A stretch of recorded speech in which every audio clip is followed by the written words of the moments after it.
Hi everyone, we're very lucky to have our filmmaker who did A Cohort of Guests, which you just watched. His name is Todd Sandler, and he's in the States, and it's 10 o'clock in the States over there in the morning, and we're 6 o'clock at night, so this is a great interview. I'm looking forward to this one. Hi Todd, how are you? Hi, man. Thank you for having us. No, it's great.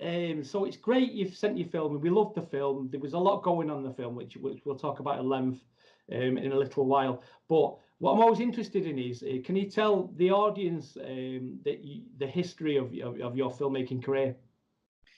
Yeah, sure. So I started out as an editor, and I sort of entered the filmmaking industry that way, and honing my craft as a storyteller first and foremost.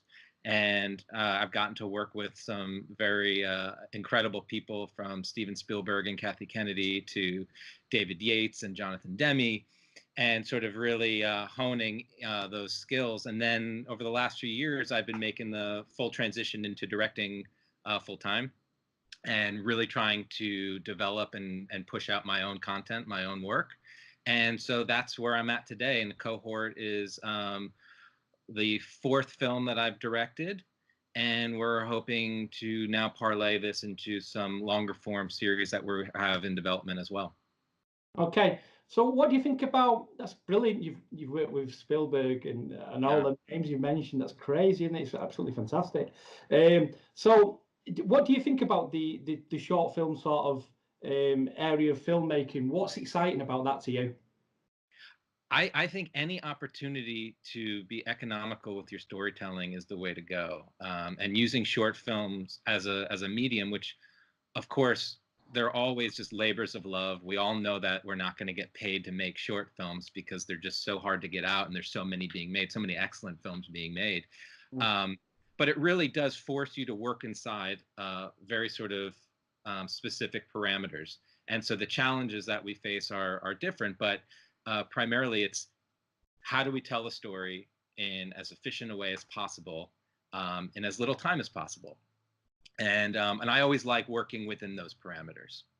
Okay, so tell me about the film. It's got a beautiful backdrop. Usually when I'm filming here in the UK, in Bolton and Manchester, I'm usually filming behind a skip and a lot of bins and grime and stuff. And obviously your film is a million miles away from that. Tell me about the locations where it was shot, please.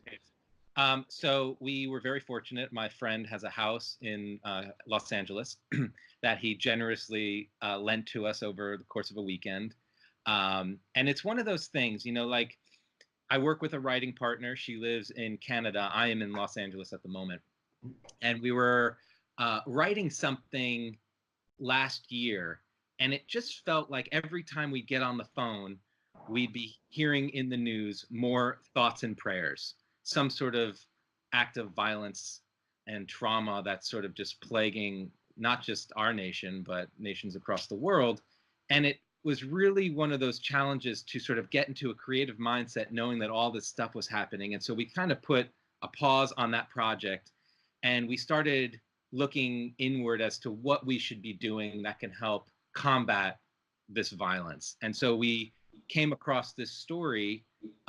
This film was based on a true event. We came across the story of a group of people who end up using kindness and compassion and empathy to combat a moment of potential violence and trauma. And we really felt like if we all just took a moment to just think differently about people that we may not see as the same, and think about how to welcome people into our own community, and be more inclusive, that maybe just one moment at a time, one act of kindness at a time can just help, make people feel somewhat more at peace and more optimistic. And that's sort of the theme of this project for us was, we want to be putting stuff that generates that kind of positivity and hope. And it all came together really fast. We wrote the script really quickly. And as soon as we got our first cast member, which was Kelly McCreary, who anybody who's a fan of Grey's Anatomy, she's a series regular on that. And she helped round out the cast, bringing other people from Grey's, from Station 19, from Fringe and Channel Zero.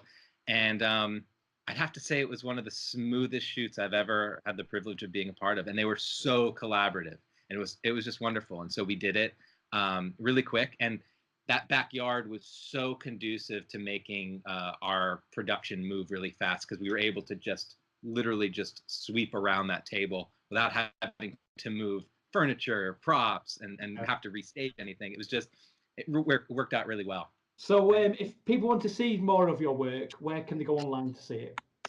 So my website is toddisandler.com. The I stands for Ian. Unfortunately, Todd Sandler is a realtor in Florida, and I was unable to get the domain for that one. But yeah, toddisandler.com. We also have an Instagram as well for the film. A Cohort of Guests is the name, the handle, I should say. That's for Facebook, for Twitter. So we definitely encourage people to follow us, and because without you guys, the audience, we don't get these things seen, and we need people to sort of spread the word, spread the love, and tell your friends, and then they can sort of keep in touch, such that when we do have some sort of distribution, we can let everybody know. Sounds brilliant. Sounds absolutely fantastic. Okay, I'm going to wrap it up there. I've got a laugh because before we started rolling for the interview with Todd and myself, I actually said we're in the Bolton News and you know, the local paper, and we went live on radio yesterday, the local radio, and then you said you worked with Steven Spielberg, and I'm like, oh. It doesn't matter. Bolton News against Steven Spielberg. Any publicity is great publicity, man. So like we're still humbled, and we're still very excited to be showing in England. So. Oh, it's fantastic. Listen, Todd, thank you so much for your time. Thank you for sending the film to us. Send us your next work, if you will, please. We'd love to see it. And we'll get it shown at the cinema here in Zoetrope. Is that okay? Thank you very much. We do look forward to that. All right, Todd, take care, and I'll speak to you soon. Take care. Crazy. What did you do with Spielberg and Kennedy then? What was that one?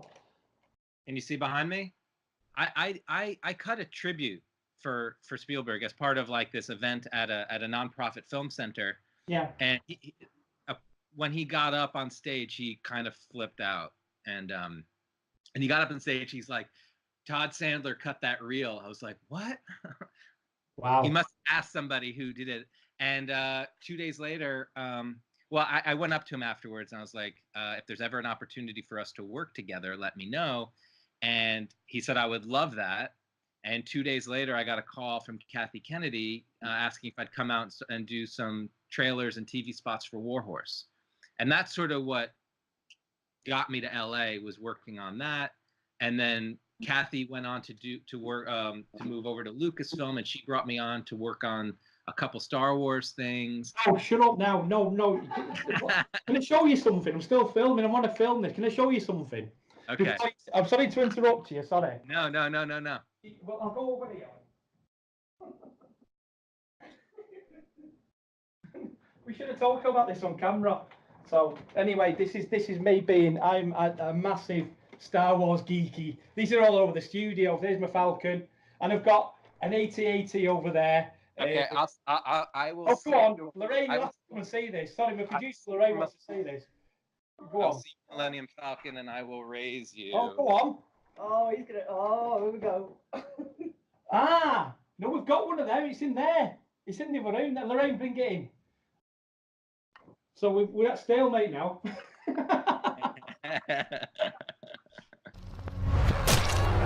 Grindhouse.